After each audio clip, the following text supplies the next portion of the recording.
All right, guys, you ready to have a little bit more fun? I got a couple requests now that we're in the 31 spot in the draft. We're the highest NFCC to do a couple mock drafts. I didn't want to. I didn't want to do a mock draft.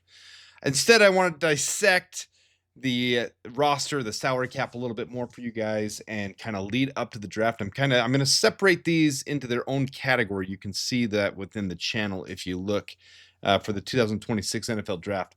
So I want to separate the expiring contracts and kind of show those players and then show some of the players that might be available there and then highlight a couple more players. We're in a championship week. We're going to get into the college football playoffs. So I want to highlight a couple of these guys that you can follow and watch today in the next couple of weeks.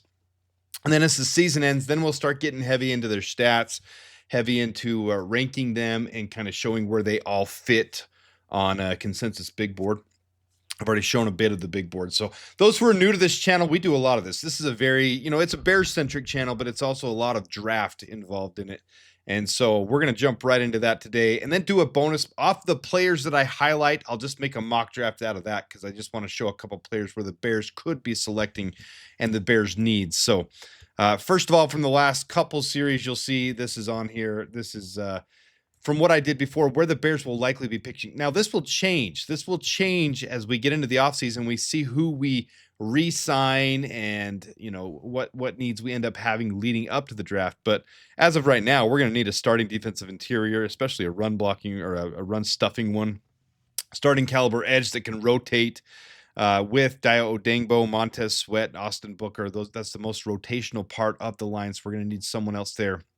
We have no safeties signed. So are we going to re-sign all our safeties? Are we going to, need to get a high caliber one that can rotate in? Are we going to let some of those guys go? The salary cap is really shallow right now.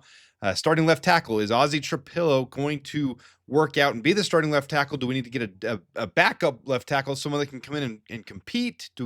What are we going to need for left tackle? So you can see we have 3 picks day 1 and 2. Is that going to be the pick? Is it going to be safety? Right now, I'd say no for the left tackle. Probably defensive interior, edge, and safety. This is a very defensive-centric draft, so that would probably be my prediction right now, but left tackle wouldn't be a bad thing to get right at the beginning of day 3. And then in day 3, which is rounds 4, 5, 6, and 7, we don't have round 6, but 4, 5, 7, 7, and 7, you can see here at the bottom, here's the Bears' current picks. Rotational running back, DeAndre Swift and Kyle Monangai have shown we have a good 1-2 punch, but you do need some help there. That is a position that get injured often. We've been very fortunate this year, knock on wood. And then another safety, depending on how many we re-sign. Rotational corner, that's been an area of, is Zay Frazier even coming next year? So who knows what's going to happen there. Linebacker, maybe, possibly, I don't know. Backup interior offensive lineman with what we're losing with Ryan Bates, and then a developmental wide receiver. We're going to lose Devin Duvernay. We're going to lose Delamade Zaccheaus. So there's some needs for this team. So let's pull up real quick the salary cap figures and the roster. Let's not look at the figures today other than the fact that we're kind of, tapped out. I'm going to show that here, but you can kind of look at the places we need. We're going to have some of these spots are going to have to be filled. Case Keenum, probably just re-sign Case Keenum. But then you're going to have Travis Homer gone. Are we going to keep Roschon Johnson? A couple of wide receivers are going to go. Durham Smythe, we're going to re-sign him. And then you've got Ryan Bates gone, Braxton Jones. Theo Bennett, I'm going to just consider him re-signed because he's a very league minimum contract. You got all these defensive linemen that are going to be unrestricted free agents. You got DeMarco Jackson, Carl Jones Jr.'s exclusive right. So we'll probably re-sign him.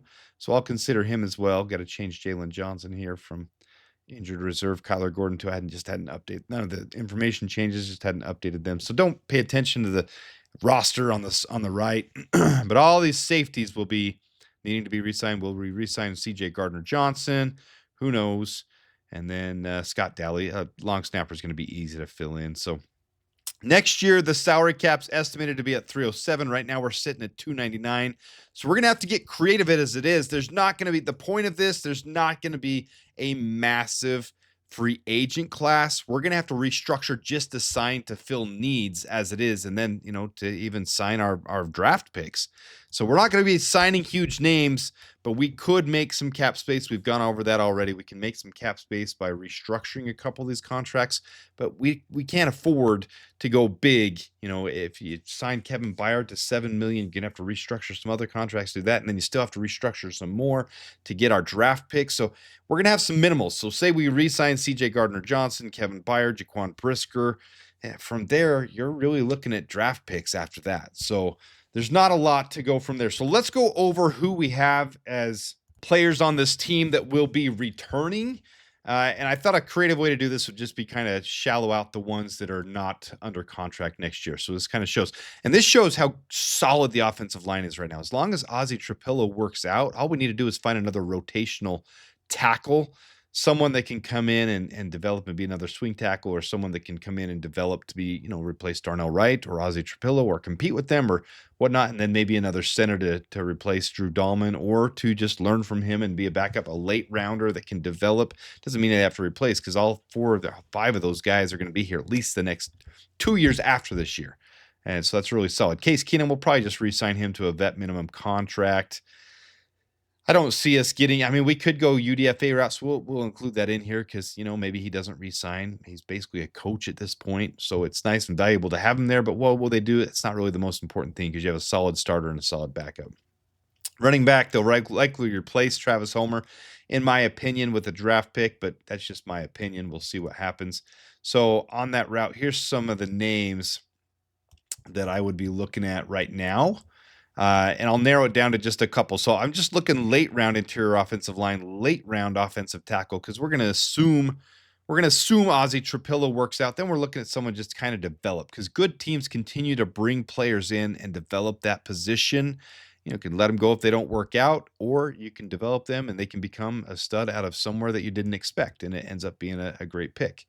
Potential mid to late round running back, there's a lot of really good options in here, so they don't have to stretch. They don't have to reach and go day 1 or 2. They don't have to go round 1, 2, or 3. If they do decide to go end of round 3, it's not the end of the world. Jonah Coleman, Justice Hayes, Jadarian Price, all really good picks there. And this is just consensus right now, big board, of where they land on the consensus big boards. And then some over here as well for your running backs. And then potential UDFA quarterbacks. You got Sam Levitt, you got Nico Ameleava, I assume will go back to college. So some of these guys, instead of being UDFAs, they'll return. So that's yet to be determined. So we'll see as we get closer to the draft and the combine. And so some of these guys that I want to point out that I really like, potential late round interior offensive lineman, Matt Golban. And on here you can see he's up for the Remington Trophy, which is the best center in college football this last year. You look at his grades, really solid. One of the highest graded pass blocking efficiency grades. Only 6 pressures allowed all year on 426 pass block opportunities, and his run blocking is just as solid. So I really like Matt Golban, Michigan State, as I've looked more and more into him. He's getting a lot of praise and accolades right now. All these guys that I'm highlighting, they might rise up the draft boards, because if I'm looking into them, there's a good chance that these teams are looking at them and seeing them as well. For offensive tackle, a late round one, Illinois offensive tackle J.C. Davis is first team all Big Ten this year, and he's deserving of those accolades as well. You can see just really solid green grades across the board here. Good run blocking and pass blocking. I'm starting to look at that more and more for Bears offensive linemen to be a good run blocker too, because you've seen the success rate they're having this year with Kyle Monangai and DeAndre Swift. We want to keep that going. So we're going to pick some of these guys that fill into that same category. So these would be your 5th, 6th round type of guys. And for a late round guy, those are good guys to bring in and develop, because they're looking really solid as it is right now. All right, for running back, I'm going to go with LJ Martin, running back out of BYU. And for the late round guys, he has the very highest yards after contact and missed tackles forced, the highest of anybody 4th round or later. So I went ahead and went with him. He's got 1,223 yards on the year, 5.6 yards per attempt. He's a really good pass blocker, decent run blocker, but he never fumbles the ball either. So another Kyle Monangai 2.0. And he's a big running back, 220 pounds. So he's going to be able to bully some guys. Another fullback type that maybe could replace Roschon Johnson. Maybe we could cut Roschon Johnson and bring in LJ Martin. So I picked LJ Martin here, 5th, 6th rounder, as someone to keep your eye on. He's going to be in the Big 12 championship game this morning, very early this morning. So, all right, wide receivers, tight ends. We'll just show again here who's not going to be returning next year, or at least who's not under contract for next year. We're going to ghost them out. And right now, Lamade Zaccheaus, Devin Duvernay, Durham Smythe, all not under contract. And again, a really good position for the Bears to be in because all these top guys, they're all under contract. So it's a really good spot for the Bears to be in. They don't have to go out and spend first, second, third round capital on tight end, wide receiver. We've basically got the foundation of the roster set on offense. So some of the guys I'll be looking at here for late round again, late round, mid-late round wide receivers, late round tight ends. A couple of the guys I picked out. First off, we're going to go with wide receiver Cooper Barkate. And I just clipped a little thing from Twitter here. If you're looking for a mid-round value in wide receiver class, Duke's Cooper Barkate is a guy to know. He had Power 4 offers as a recruit before signing with Harvard. Then he transferred to Duke, and he's been a very good route runner as I've watched the tape on him. But one of the things that stuck out here, low drop rate, good contested catch rate, high passer rating when targeted, but yards per route run out of these late round guys, he's one of the highest.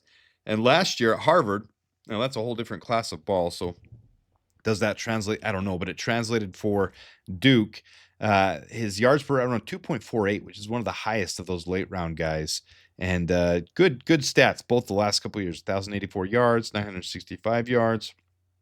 Good receiving percentage, and again, good contested catch, good low drop rate, and across the board, no drops, good receiving, no fumbling, good offensive grades. So I went with Cooper Barkate as someone to keep your eye on as we head closer to the draft. And then for late round tight ends, he's more of a receiving tight end, so it's not really probably what the Bears are going to be looking for because they might need someone who's pass blocking and run blocking more. But he's 6'7", 6'6", 250 pounds, so good size. And you can just see John Draft Vogel here just today or yesterday. I'm making this late at night, but solid agility, solid strong hands, good receiver through contact, extends well outside of his frame to secure catches, very good catch radius, works the back line well, gets 2 feet down on the sidelines consistently, solid route runner underneath, settles down between zones, very capable run blockers, a little bit of a subpar athlete, but his contested catches, 73.9% contested catches, 109.4 passer rating when targeted, low drop rate. So another Colston Loveland, just not quite as solid an athlete, not quite as crisp on his route running. It's hard to be as good as Colston Loveland, but Tanner Koziel from Houston is a good one to keep your eye on. Maybe someone they could bring in and develop, and maybe someone that replaces Cole Kmet down the line eventually. We'll see. All right, as we move to the defensive line, this has been the vein of my existence all year this year. We are not getting enough wins. We are not getting enough stops. We're not getting enough pressure. We're not getting enough tackling early on. Our depth of tackling is too shallow. So we need some help here. But the positive thing is some of these contracts are expiring. Who we're going to bring back, yet to be determined. I wouldn't bank on any of them coming back. I would bank on the Bears going heavy in the draft and potentially bringing in some fresh blood. I know a lot of people liked Andrew Billings before this year. They've kind of realized what I was saying last year and what has turned out this year. He's slow and clunky, and he's not worthy of being a rotational defensive tackle for the Bears. We need a true run stuffer. So some of the guys I'm going to do both on this one. We're going to do early round defensive tackles, early round defensive ends, and it kind of limit our this is not all of the early round defensive tackles and all the early round defensive ends. We're leaving some of the key ones off here.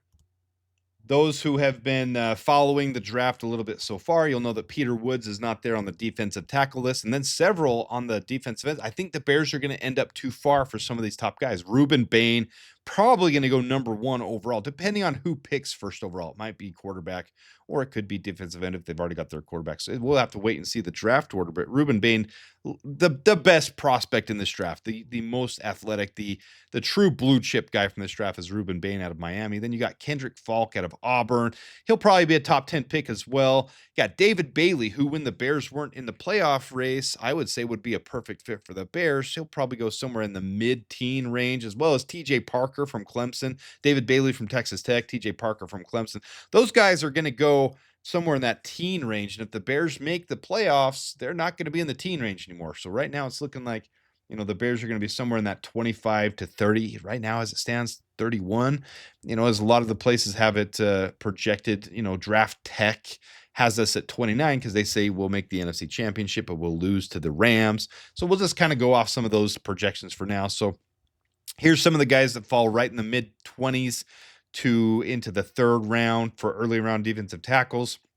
In my opinion, probably our biggest need, early round defensive ends. Same thing. We got the top four that I mentioned out. We're going to be out of the running, but there's some really, really good defensive ends in this class. Cassius Howell, great defensive end.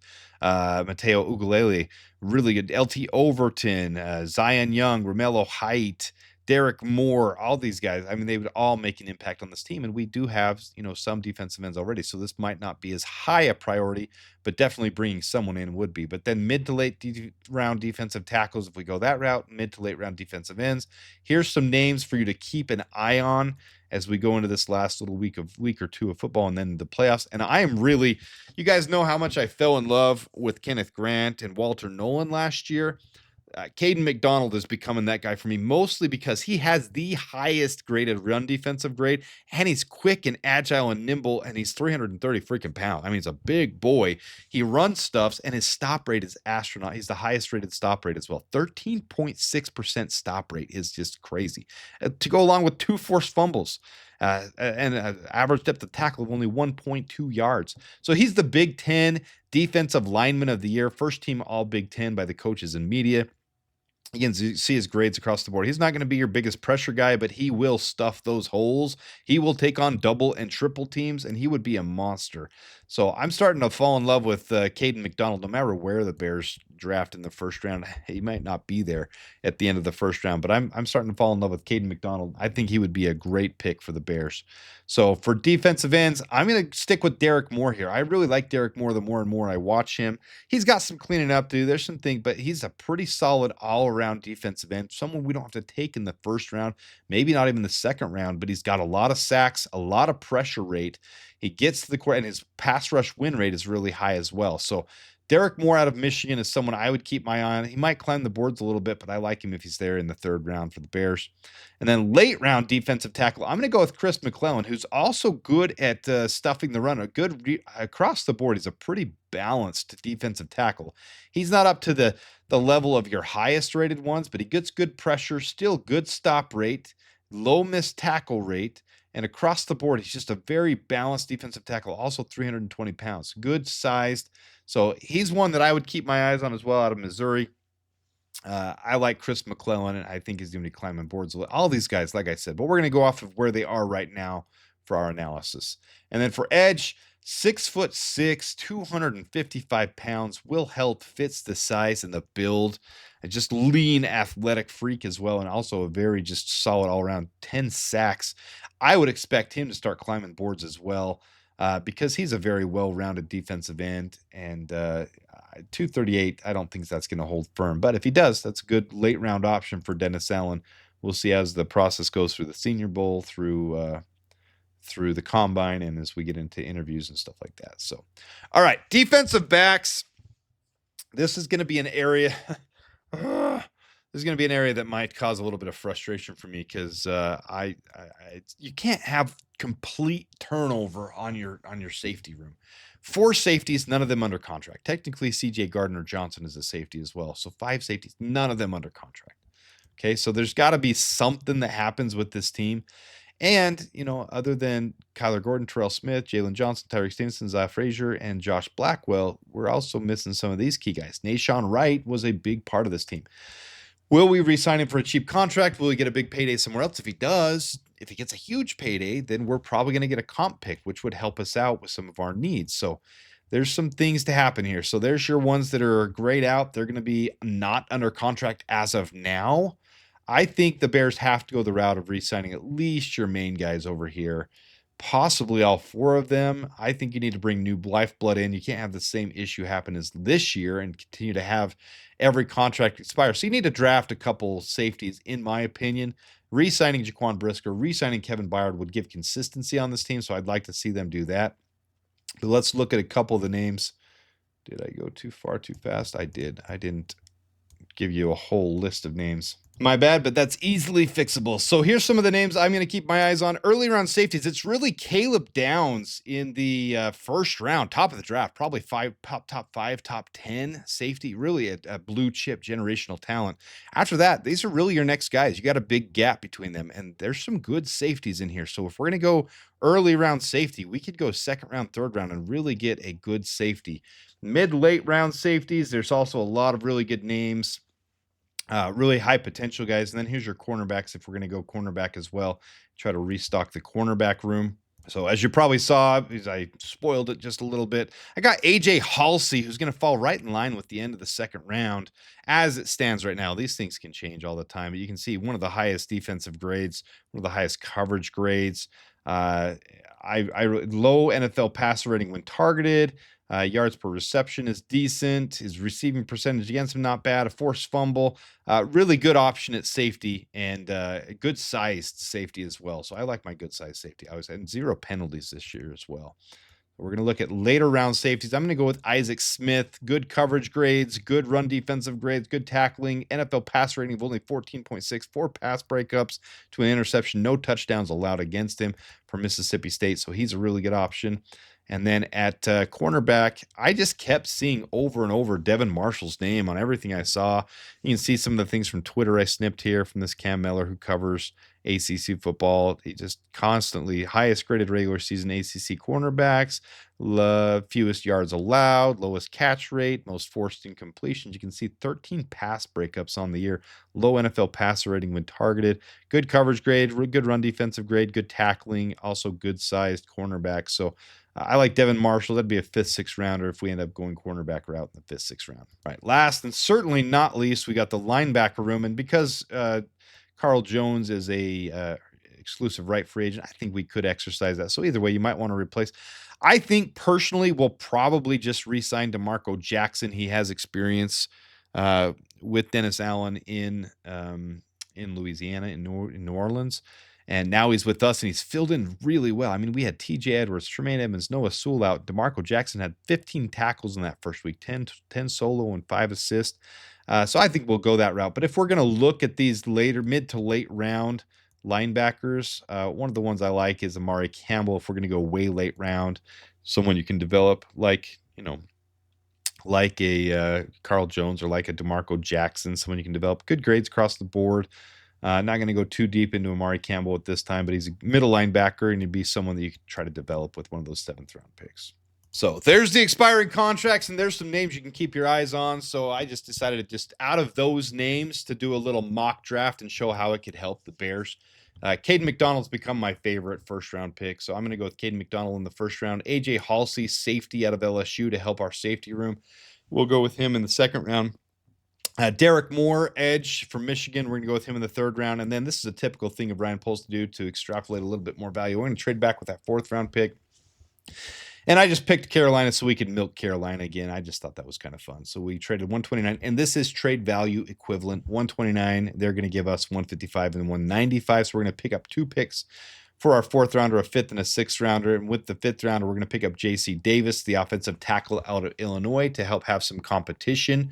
I would assume that'd be kind of the same thing where you had Braxton Jones, Theo Benedict, and Ozzie Trapillo this year. Next year, you could have Theo Benedict, Ozzie Trapillo, and J.C. Davis to be able to compete against each other to see who can get the starting gig. Likely not J.C. Davis being a 5th rounder, likely Ozzie Trapillo or Theo Benedict, but I like the idea of that competition to help keep things fresh and to keep these guys competing. L.J. Martin, running back out of BYU, and the other 5th round pick. 6th rounder, we're going to take the center out of Michigan State, Matt Golban. And then with these late round picks, these are your developmental guys that you hope you can get something out of. We're going to take Amari Campbell, the linebacker from Penn State. We're going to take Chris McClellan, the defensive tackle I mentioned from Missouri, and Isaac Smith, the other safety from Mississippi State. So we took 2 safeties, 2 defensive tackles, an edge, and then on the offensive side, offensive tackle, running back, and center. Of course, we still have Ja'Day Walker at wide receiver, and then maybe we get another undrafted free agent that comes out of nowhere, or maybe we develop someone for the 5th wide receiver, or we find a returner as well. Who knows? And then tight end, maybe we re-sign Durham Smythe, or we find another I know the Tampa Bay blocking tight end is a really good one. He's coming up at the end of his contract too. So, little mock draft at the end of this. Really, the point of this one is to highlight the players that aren't returning and how we're low on salary cap. And so we're gonna have to really rely on lower contracts, the draft, and getting creative with the re-signings next year. And then the year after that, we should have a little more space. So, hope you guys enjoyed the content. We're gonna get into draft season here real soon. So some of these names you can keep on your mind as you watch some of the games. You know, a couple of these games going on today, and then as you see the selection committee and you see the playoffs. You know, some of these guys definitely will be in the playoffs, like Caden McDonald. I'll be keeping my eye on him, especially, and some of these other guys as well. So hope you guys enjoyed this. And if you did, please just comment below, like it, you know, share it with your friends. We got a lot of draft covers that will be coming really, really soon. Whether the Bears make the playoffs or not, this is what this channel is based off of. And we're going to get into the playoffs, and then the college football season is going to be over. So we're going to start highlighting, compiling stats, putting these players together, and really getting into that, because the draft is, you know, 4 months away from right now, which is absolutely insane. And that just keeps rebuilding. Whether the Bears, you know, if we win the Super Bowl, you still continue to build through the draft. And I love the direction the Bears are headed. So I do appreciate you guys tuning in, every one of you. This is a fun thing for me to do, and I appreciate sharing it with you. If you guys have any comments, questions, anything, put it below. I appreciate interacting with you guys as well. Until next time, da Bears, and bear down. Go Bears, beat the Packers. Bear down, sports making Chicago proud.